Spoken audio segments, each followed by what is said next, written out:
Shall we begin?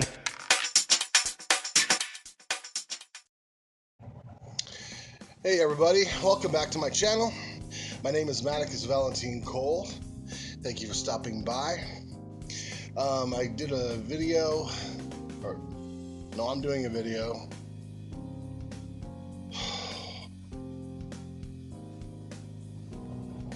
Take two. Let's try this again. I did a post on Instagram asking people to give me suggestions for what kind of content. I did it because my last video did not do well. 3 people saw it. No likes, no comments. I got a big ol' of indifference. And so I deleted it. I got bummed about it. And I was like, oh shit, okay, fine. I deleted it. So I decided I wanted to make a conscious effort in doing something that you guys actually want to see. Because I do want you to enjoy the content. Okay? And but there are some of you who just need a couple of days. I understand that. And I love you. And there's at least 7 people that I can name who regularly see my videos, share them, give me likes and give me comments. And to those 7, I love you.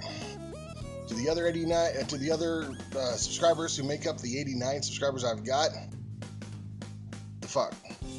Now I'm just gonna leave it there. All right. So I asked the question: what do you guys want to see? Poetry, social commentary, or Q&A? No one wanted the Q&A. Okay, cool. 3 people wanted poetry, and 1 person asked for social commentary. Because I know people have a very short attention span, and for those who actually stay to the end of the video, I love you. Those who don't miss out on tons of stuff. Okay, so here's how it's gonna work. Melissa wanted poetry. She didn't specify as to what, but I know Melissa's tastes. So the first piece of poetry I'm gonna do for her. It's an untitled piece, but just for giggles, let's call it Darkness. Okay? Once I'm done with that piece, I'm going to talk a little bit about the topic that Erica at Authenticity Speaks. Yes. So sorry, honey. What she wanted to talk about. I'm going to touch on that briefly. And then I'm going to do one more piece of poetry for the 2 people who wanted poetry surrounding love. Love is in the air. It smells of roses. So that's what we're going to do. So, without any further ado, let's do this. And I'm not going to do so many cutscenes. I'm just going to create the mood and let's do this shit. Except for this one cut I'm going to do right here. Okay, I'm back. On to the poetry. It's from my friend Melissa. It's called Darkness. Dig it. I know darkness. It wears a smile and tells me that I am something special. It smiles like sunlight born and appears as everything I've ever dreamed of. But it is darkness. It lies like I breathe. It tells me that I have worth, but then shows what worth means when it spits and covers it in worm-ridden dirt. It tells me that it loves me. But it's clear. It just looks in a mirror whenever it says that. It tells me everything will be all right. But how can it ever be all right if all that is in my corner is harrowing, black, and merciless darkness? The truth is, it'll never be all right until I kill every hope, slay every dream, and learn the seduction of the shadow that knows me so intimately. It will never be all right until I become darkness. An easy goal to be certain, but 'tis a folly, and I will condemn myself to be labeled a deluded idiot forever if I ever harbor the belief that I can become darkness. For how can I become darkness? How can it ever be all right when I'm made of nothing but light? A problem with no solution. For when light becomes darkness, it isn't a natural transmutation. 'Tis a cancellation. 'Tis not an emergence. It is death. And for everything to be all right, for darkness to leave me be, to be in peace, to be anything but lonely light, I must become death. And darkness must win.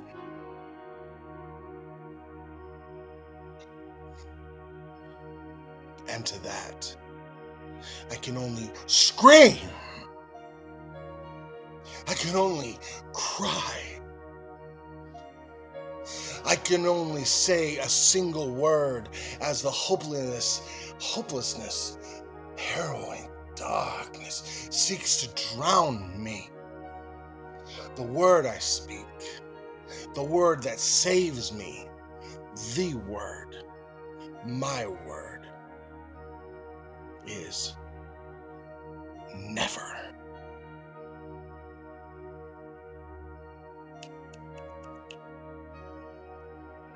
Feel it? There you go. Hope you liked it. Okay, now on to the next.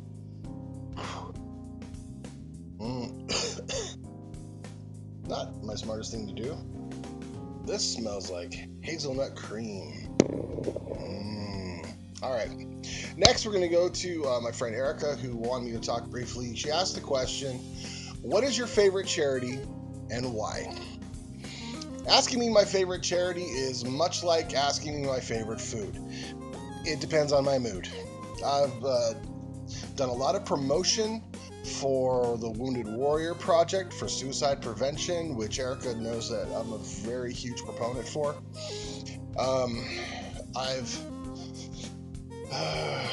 I've done some work with battered women's shelters, and I don't know, the most consistent charity that I've done is I work with local churches around Thanksgiving and Christmas because I spend the holidays typically by myself. All of my family is in other cities or in places I can't access. So every Thanksgiving and every Christmas I am by myself, and I don't want to sit around and mope. So I go help.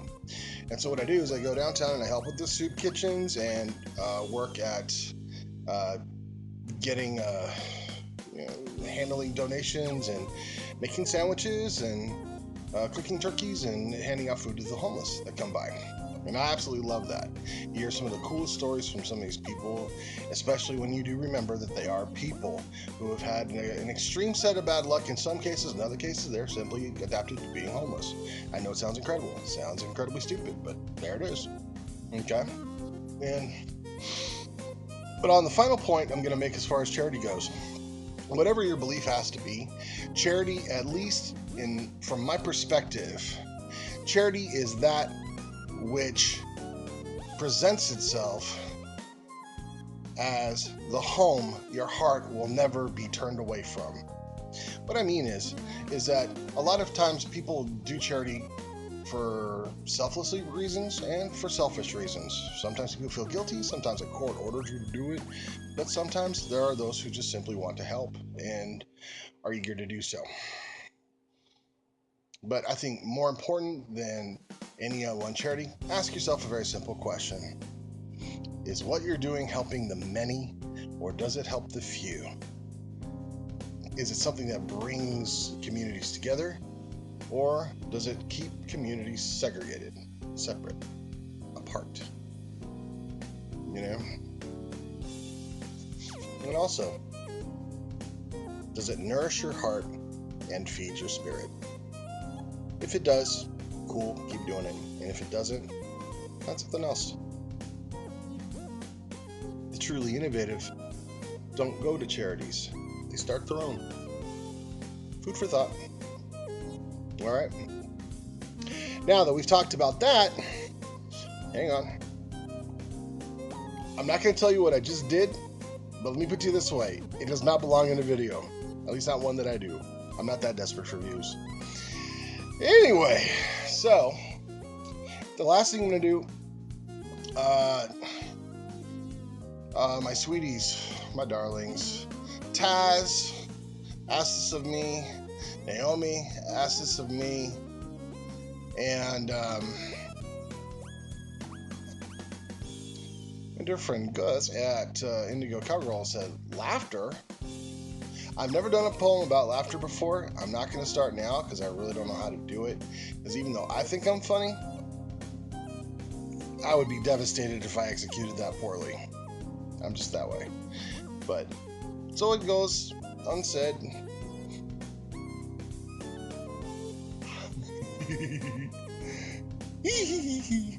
There you go. Alright. Man, that was so insincere. Gus, I'm so sorry, honey. Oh my god.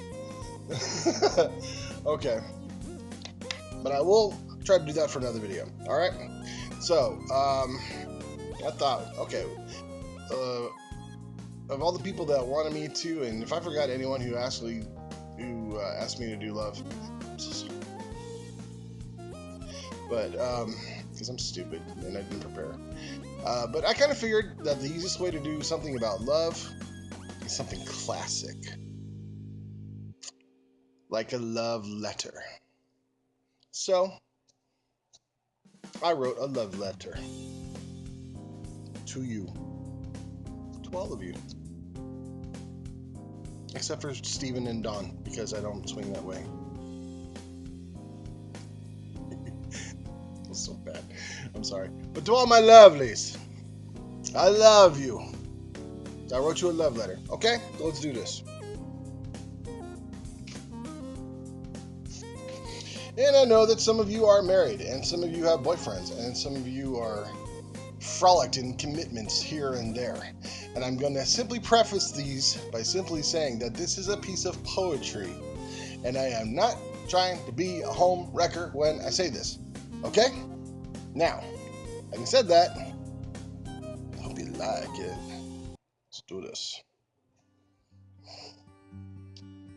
My dearest loves, joy has never come so easily or smoothly since the day I met you.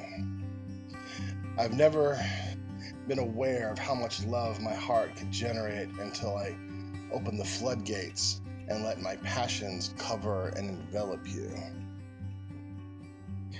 Men, I think, seldom dream of a woman so beautiful in both body and spirit, and every time I see a shooting star, I let it fly overhead without uttering a sound, for I already have my greatest wish.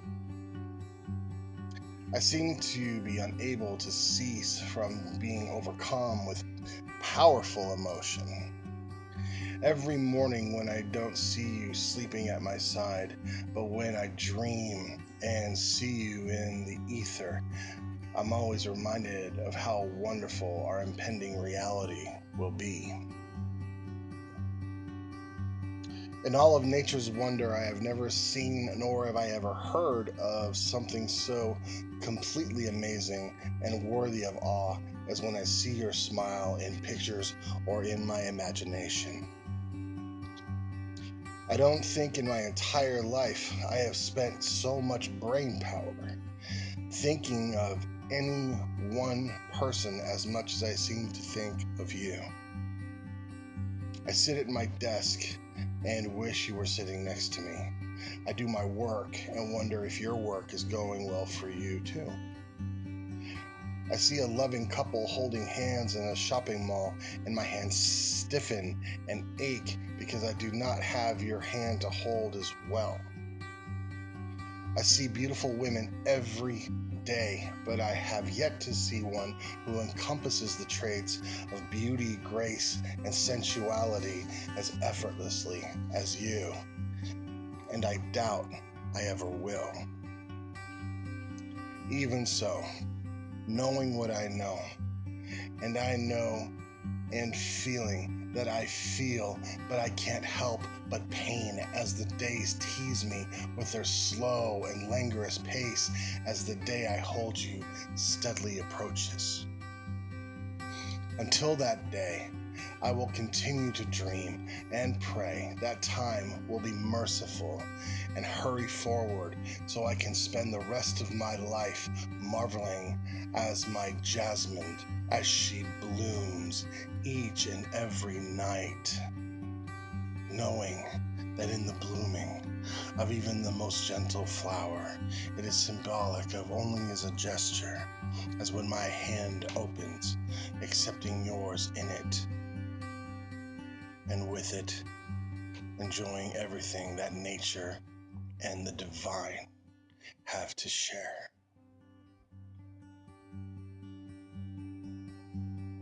You are mine. Know this with every fiber of your being. You are mine. You are what I want. You are what I need. You are what I crave. You are what I breathe. You are what I eat. You are the words I use to speak to God. And you are the silence as I watch you sleep.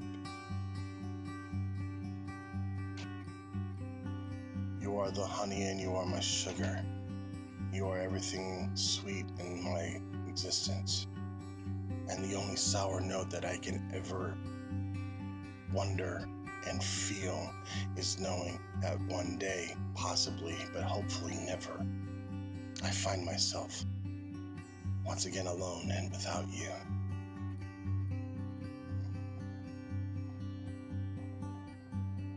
I want to thank you for being you. You're the best you I know. You are everything. And though I am far from nothing, I am more than everything when I have you by my side. Loving you always and forever. Maddie. Okay. All right, you guys. That's it. That's it for me. Well, guys, I want to thank you so much for stopping by. Those of you who really did stay to the very end, I love you so much for that. It's really important that you guys do, because I do work hard. All right. But anyway, guys, the post that I did was an open invitation. Anything you guys want to see on this channel, I do as much for you as I do for me. So please, for the love of God and the sake of my own tender heart, anything you want to see, a topic for discussion, you want to see some poetry, you want to do some Q&A, just let me know and I will do it. I will do it. I will do it. Because I'm your teddy bear. And I'm happy to give you my hugs. But in the meantime, in the between time, keep the shadows at your feet and forever out of your heart. I loves you. Oh, I appreciate you. Laters.